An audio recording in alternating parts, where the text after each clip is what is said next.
Hey everyone, this is Patrick, and it is time for another edition of Heavy Therapy. Today I want to review the new Imperial Triumphant album, GOLDSTAR. Imperial Triumphant is a band that is hard to avoid if you're into the underground metal scene at all. Because they've been around for a while, they've been around since 2005. People have polarizing views of the band, and that is because the style of music they play. So overall, the genres that Imperial Triumphant play are avant-garde death metal, avant-garde black metal, put into this blender, and you get this experimental sound that not too many bands have ever tried, and not too many bands who have tried haven't always succeeded. So Imperial Triumphant is a band from New York. They've been around since 2005. Here is their new album cover. This is their 6th EP, and it is called GOLDSTAR. And the overall theme is sort of, again, the theme is around New York City, but it's also thematically, conceptually based around sort of cigarettes, 1950s, 1960s cigarette packaging, cigarette ads, and so forth.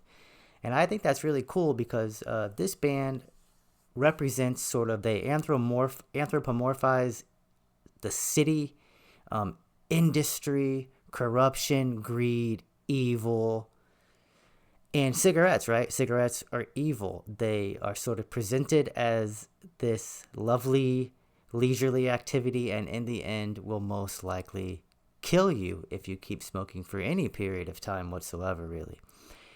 Okay, so the band is Zachary Ezrin. He's guitars and on vocals. Steve Blanco on bass does bass, keys, and vocals. Kenny Grahowski does drums and auxiliary percussion.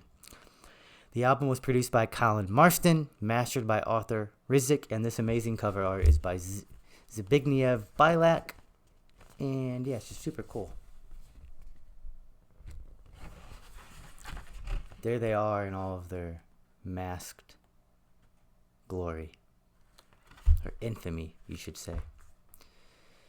Okay, so their last album was one of my favorite albums of 2022. It's right here. This is a sprawling 2 LP jazz metal masterpiece. It's 8 tracks, almost 55 minutes of music. And so, this album is basically flawless. One of my favorite drum performances I've ever heard here by Kenny. So it's going to be hard to, compare. Hard to beat this album. Their album before this was called Alphaville. Another awesome artwork by Zbigniew Bilak. And this was actually my first introduction to the band, and I was immediately also blown away by this. This is basically also a masterpiece.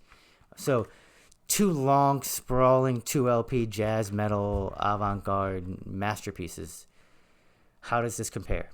So, yeah, overall, you do get 9 tracks, but you only get 38 minutes of music. So this is about, 18 minutes shorter than their last album. And the songs are a lot shorter than what they typically give us. So let's begin. So I am going to go through all these tracks. So number 1, Eye of Mars. The song has been out for a while. It was one of the band's singles for this album.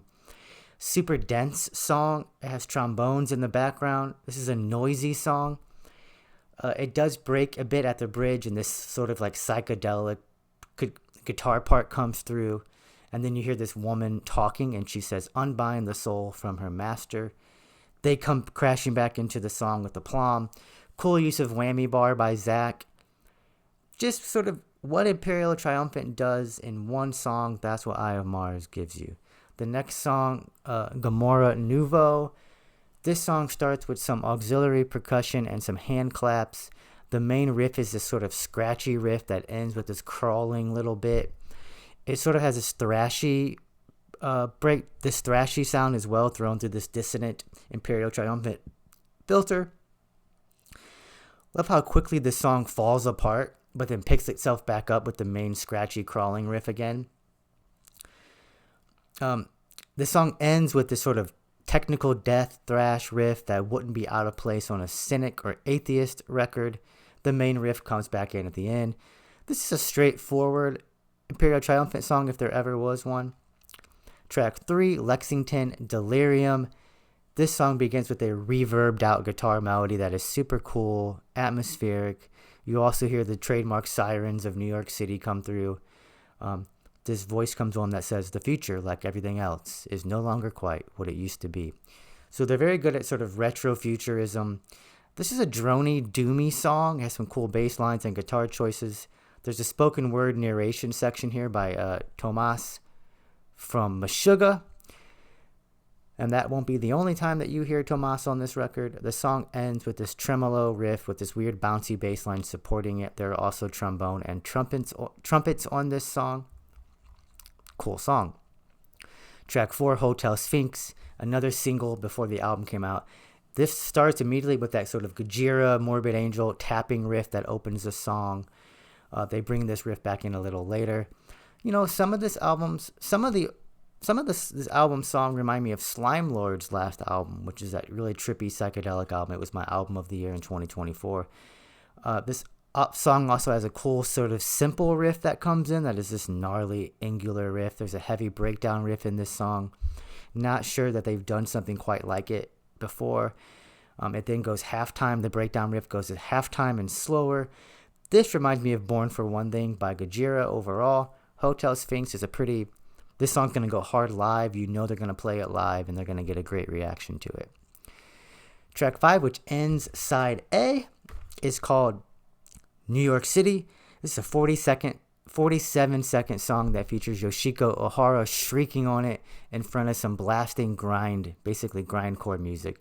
Short and sweet. Surprisingly, this is the only time that Yoshiko shows up here. She's all throughout their other albums. She usually has longer sections and features on multiple songs per album.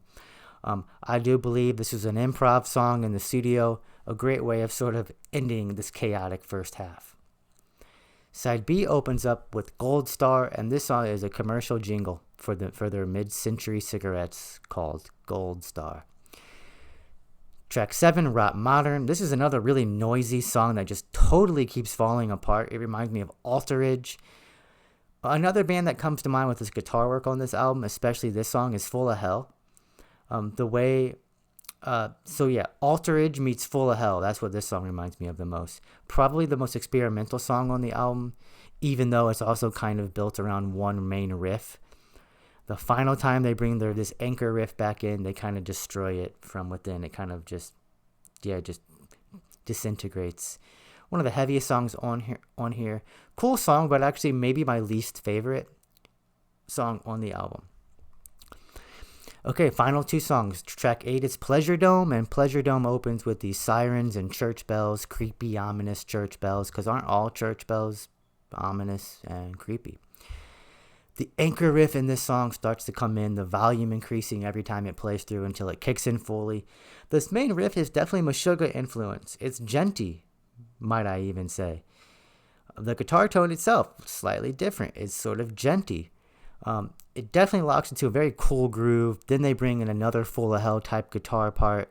Hat tip to Spencer from Full of Hell because, Full of Hell has a sound, and not too many bands are trying for Full of Hell stuff. Not that Imperial Triumphant is directly inspired by Full of Hell, but I hear it on this record. These last 2 songs definitely bring the heaviness for sure. The bridge is this drum breakdown that features Dave Lombardo from Slayer. It's not super, it doesn't stand out too much to me. Tomas comes back in with some narration, and then this sort of spaghetti western sounding guitar part behind it. Overall, really, really good song.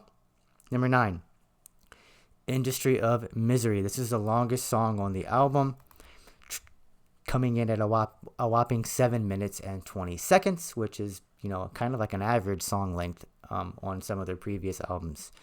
Piano keys open this track with some cool reverbed psychedelic guitar. I love how the song ends with this sort of trippy, psychedelic guitar part. Reminds me of Slime Lord, reminds me of Blood Incantation. Those are the songs on this album. So I think these songs are well constructed. I think the length of this album is perfect for what they presented on this album.